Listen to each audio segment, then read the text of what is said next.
pense que vous n'avez pas idée de la puissance de l'endoctrinement qu'on peut recevoir en grandissant dans une famille sioniste, donc laissez-moi vous expliquer certaines choses. Ok, alors imaginez-vous que depuis tout petit, on lie l'amour de votre religion à l'État d'Israël.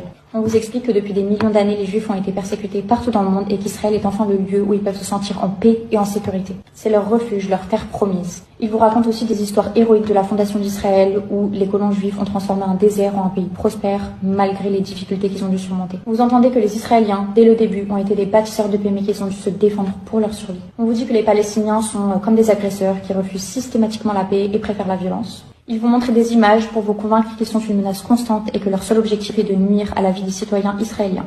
Dans les livres que vous lisez et à l'école, on vous apprend que toutes les actions militaires sont des mesures de défense nécessaires pour protéger la vie des Israéliens contre des attaques. Vous voyez des cartes où les territoires palestiniens sont souvent absents et vous grandissez avec l'idée que ces zones sont finalement légitimement israéliennes. Et on vous dit que chaque guerre gagnée, c'était une bataille pour la survie contre des adversaires déterminés à porter atteinte à Israël. On vous montre les soldats comme des protecteurs ultimes, des héros faisant preuve de la plus haute morale, même dans les moments les plus difficiles. Vous voyez des images de soldats et dans des enfants, des personnes âgées, ce qui renforce l'idée qu'ils sont là uniquement pour protéger et servir le peuple. Mais évidemment, quand il s'agit des dirigeants palestiniens, on vous dit qu'ils ne sont pas dignes de confiance et qu'ils exploitent leur propre peuple pour des interventions personnelles. Ils sont présentés comme les plus gros obstacles à la paix, que ce sont des personnes qui éduquent leurs enfants dans la haine et la violence. On vous explique que l'existence d'Israël est la seule garantie que les persécutions subies dans le passé ne se reproduiront jamais. Comme un refuge indispensable pour le peuple juif, tout en insistant sur la nécessité constante de protection. Donc évidemment, petit à petit, vous en venez à croire que toutes les noirs ou blancs, Israël est la victime qui ne fait que se défendre et les Palestiniens sont les agresseurs. C'est ce qu'on vous dit, ce qu'on vous répète, et naturellement, comme vous n'avez aucune raison de douter de ce que vous aimez, vous y croyez, ça en devient votre vérité.